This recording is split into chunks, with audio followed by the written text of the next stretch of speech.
आज की इस प्रेस कॉन्फ्रेंस में बुनियादी तौर पे 3 बड़ी कामयाबियों का जिक्र किया जाएगा जो कश्मीर की तरफ से अनंतनाग पुलिस और जम्मू की तरफ से जम्मू पुलिस और साथ में सांबा पुलिस ने जो मिलकर के काम किया है। मगर सबसे पहले मैं चाहूँगा कि एकदम ताज़ा जो ऑपरेशन जम्मू पुलिस ने किया है उसके बारे में आईजी साहब आपको ब्रीफ करें। जो बहुत बड़ी आईडी, जो आज एक बहुत बड़ा खतरा जो जम्मू शहर में टला है, उसके बारे में आईजी साहब जिक्र करें। बाकी 2 ऑपरेशंस का जिक्र मैं इसके बाद में करूंगा। पिछले 3-4 दिन से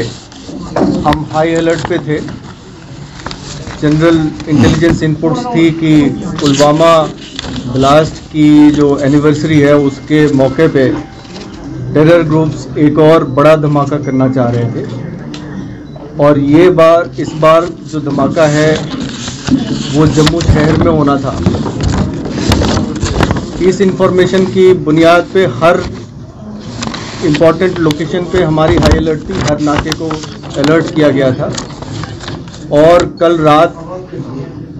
दौराने चेकिंग और गश्त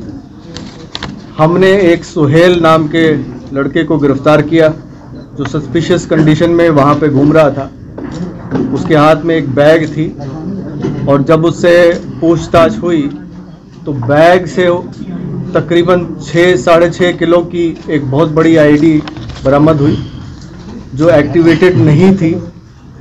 पूछताछ करने के दौरान उसने ये बताया कि वो नर्सिंग कॉलेज का स्टूडेंट है और चंडीगढ़ में पढ़ाई करता है और उसको पाकिस्तान से अल बदर तंजीम के हुक्मरान के ज़रिए मैसेज आया था कि उसको यहाँ पे एक आईडी प्लेस करनी है और वो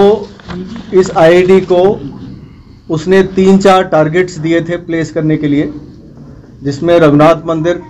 बस स्टैंड, रेलवे स्टेशन और लखदाता बाज़ार जो ज्वेलर्स की शॉप्स है जहाँ पे,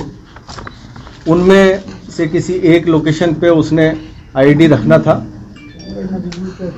पूछताछ के दौरान उसने और भी बताया कि इस आईडी को रखने के बाद उसने एक फ़्लाइट लेना था श्रीनगर के लिए और फ्लाइट लेके श्रीनगर पहुँचना था, जहाँ पे अथर शकील खान नाम का एक आदमी जो अलबदर तंजीम का ओवरग्राउंड वर्कर है, काफ़ी हाई रैंकिंग ओवरग्राउंड वर्कर है, उसने इसको रिसीव करना था और उसके बाद ये एक्टिव हो जाता तंजीम के साथ। तो ये इसकी प्लान थी। इस काम की जानकारी चंडीगढ़ में एक और लड़के के पास थी जिसका नाम काजी वसीम है, उसको भी चंडीगढ़ से पिक कर लिया गया है और उसकी गिरफ्तारी हो जाएगी। साथ ही साथ एक और साथी इनकी तंजीम से जुड़ा हुआ है जिसका नाम आबिद नबी है, उसको भी गिरफ्तार किया गया है। तो इस गिरफ्तारी से और इस आईडी की रिकवरी से ये तकरीबन 6-6.5 किलो की आईडी है। अगर इसमें आरडीएक्स होगा, अभी इसकी पूरी जांच की जाएगी बॉम्ब डिस्पोजल स्क्वाड के द्वारा, तो ये बहुत बड़ा धमाका हो सकता था, काफ़ी जानो माल के नुकसान हो सकती थी, जिसको कि जम्मू पुलिस ने अवॉइड कर लिया है। साथ ही साथ कल देर रात की गश्त में सांबा के इलाके में झांग एरिया है जो कि रामनगर पुलिस स्टेशन के अंदर आता है, रामगढ़ पुलिस स्टेशन के अंदर आता है सांबा में। वहाँ जो गश्ती दल थे उसने 6 पिस्तौल और 15 छोटी आईडीज ये रिकवर किए। इसके अलावा जो है पिस्टल्स की एम्युनिशंस है, इस पे तफ्तीश जारी है और इसके जो बैकवर्ड फॉरवर्ड लिंकेजेस पे हम काम कर रहे हैं। मैं इसके जम्मू और सांबा पुलिस को कम्प्लीमेंट करते हुए और इनके सीनियर लीडर्स को कम्प्लीमेंट करते हुए बाकी 2 इम्पॉर्टेंट ऑपरेशंस की जानकारी आपको देना चाहता हूं। आपको याद होगा कि पाकिस्तान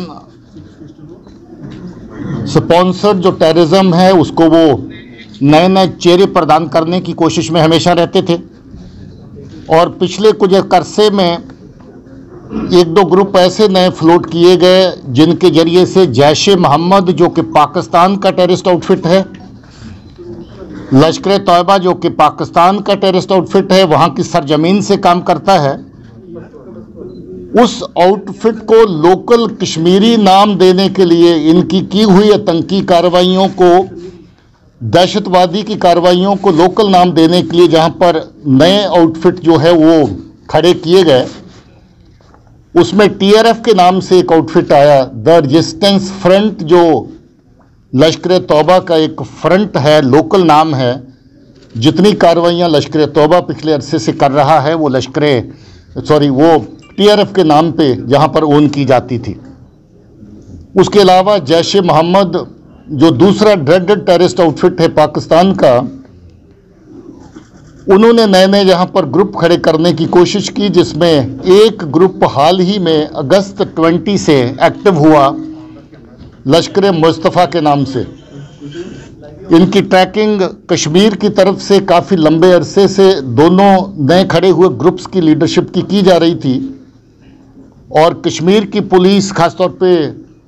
अनंतनाग की पुलिस ने जम्मू पुलिस के साथ मिलकर के इन दोनों ग्रुप्स की लीडरशिप को बेनकाब किया, और दोनों के चीफ कमांडर जो हैं उनको पकड़ लिया गया है।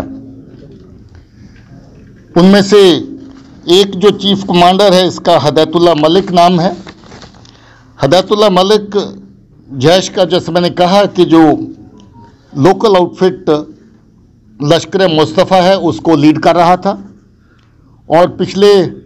काफ़ी अरसे से वो एक्टिव था मिलिटेंसी रिलेटेड कार्रवाइयों में। काफ़ी लंबा अरसा OGW का काम करता रहा, और उसके बाद एक्टिव मिलिटेंट बन के जैश के साथ, जैश के डायरेक्शन के ऊपर उसने नया एक आउटफिट तैयार किया। वो आउटफिट तैयार करने के बाद साउथ कश्मीर के एरिया में आतंकी कार्रवाइयाँ अलग अलग तरह की करता रहा, और अभी इस ताक में था कि जम्मू के इस एरिया के अंदर अपना हाइड आउट, अपना अड्डा तैयार किया जाए, ताकि आतंकी कार्रवाइयाँ कश्मीर के साथ साथ जम्मू के एरिया में भी की जा सकें। और उसके अलावा पाकिस्तान से जो हथियार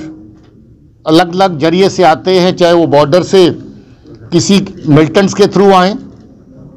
जो टनल्स खोदी गई उसके थ्रू भेजें, जहाँ फिर ड्रोन्स के जरिए से जो वेपन फेंके जाते थे उनको रिसीव करने का एक नेटवर्क जहाँ पर बनाया जाए, और फिर उनको ट्रांसपोर्ट करके कश्मीर भी भेजा जाए। इसके साथ इसने एक और नेटवर्क खड़ा किया था, जो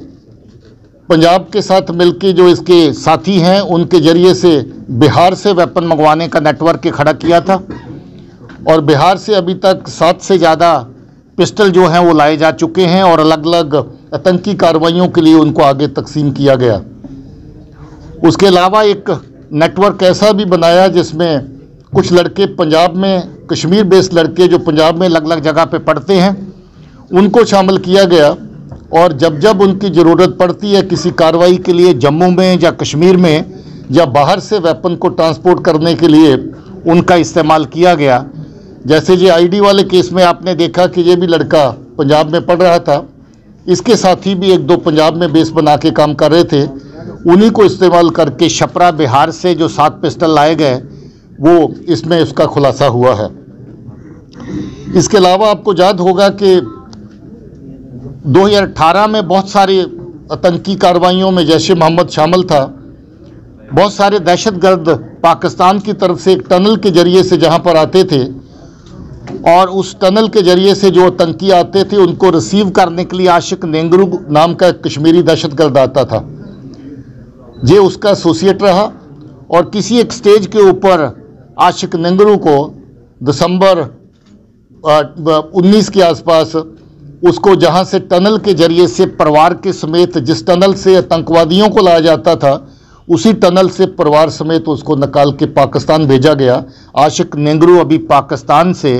पाकिस्तानी एजेंसियों के इशारे पर दहशतगर्दी को डायरेक्शन दे रहा है, और दहशतगर्दी की लॉजिस्टिक और बाकी इंतजाम कर रहा है। इसके साथ साथ इस आतंकी को जो पाकिस्तान में हैंडल करने वाला आदमी है, जिसको अलियास डॉक्टर के नाम से जानते हैं,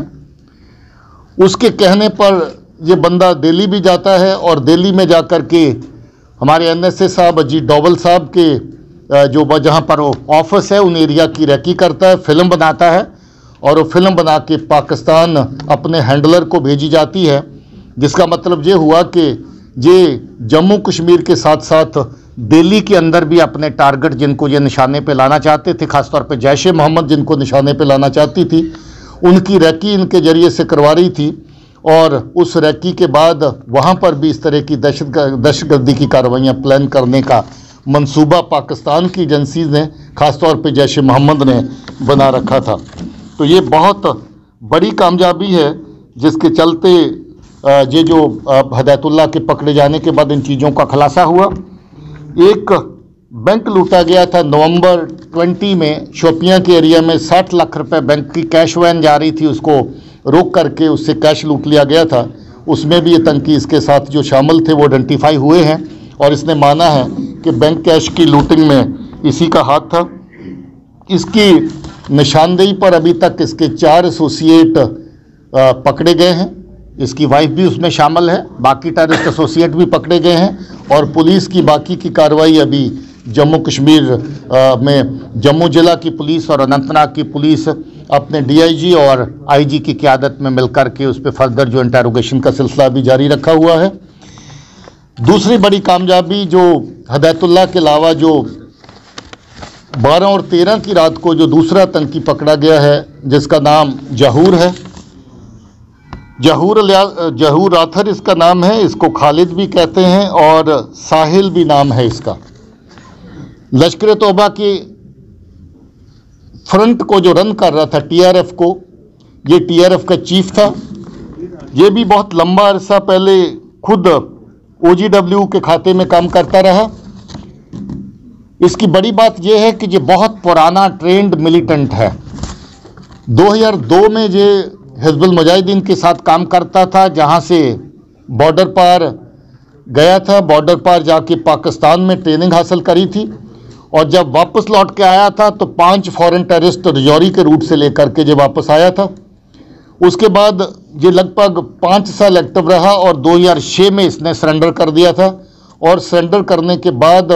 ये आराम से बैठा था, मगर इसकी एक्टिवेशन 2019 के अंदर दोबारा होगी और 2019 के अंदर जो इसके हैंडलर पाकिस्तान में बैठे जो जानते थे इसका पोटेंशियल क्या है, उन्होंने इसको नया आउटफिट जो बनाया टीआरएफ, उसकी जो कमांड उसके हाथ में दी और टीआरएफ के चीफ का भी ये काम कर रहा था।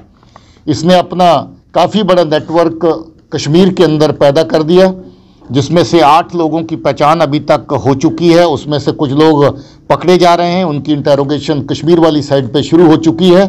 और ये जब पकड़ा गया क्योंकि इसको सरेंडर मिलिटेंट होने के नाते इसके ऊपर कोई शक नहीं था।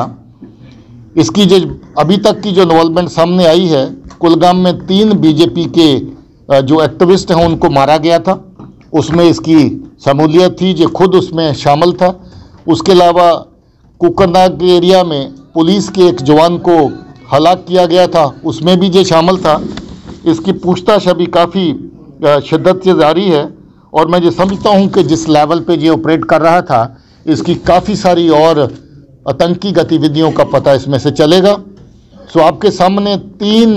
बड़े ऑपरेशंस का खुलासा हुआ, जिसमें जैश ए मोहम्मद का फ्रंट लश्कर मुस्तफ़ा, लश्कर तौबा का front TRF the resistance front और इसके साथ एक और नया आउटफिट जिसको पाकिस्तान फिर से सक्रिय करने की कोशिश में है, जिसको अल बदर कहते हैं। अल बदर का जिसने आईडी जहां पर ला के जम्मू शहर में किसी भीड़ वाले इलाके में लगाने की ताक में थे, उससे पहले ही पुलिस ने उसको पकड़ लिया, जिससे बहुत बड़ा हादसा टल गया। पिछले 2 रोज़ से हम लोग बहुत बड़ी अलर्ट साउंड करके चल रहे हैं, क्योंकि जम्मू कश्मीर में इस बात की अलग अलग एजेंसी से और पुलिस के जरिए से रिपोर्ट आ रही थी कि ये कोई ना कोई बड़ी जो कार्रवाई आज के दिन, पुलवामा के अटैक के दिन, दूसरी एनिवर्सरी के दिन कहीं ना कहीं अंजाम देंगे। मैं मुबारकबाद देता हूं अपनी पुलिस को और अपने उन सब मेंबर्स को जिन्होंने इन ऑपरेशंस में हिस्सा लिया, बहुत बड़ा हादसा होने से रोका और 2 चीफ कमांडर्स को पकड़ा जिन्होंने बहुत सारी आतंकी कार्रवाइयाँ पहले करी हैं और बहुत सारा नेटवर्क उनका जो है उसको बस्ट किया गया है और ज़्यादा एसोसिएट्स और ज़्यादा उनकी आतंकी कार्रवाइयाँ सामने आने का अनुमान है। बहुत बहुत शुक्रिया।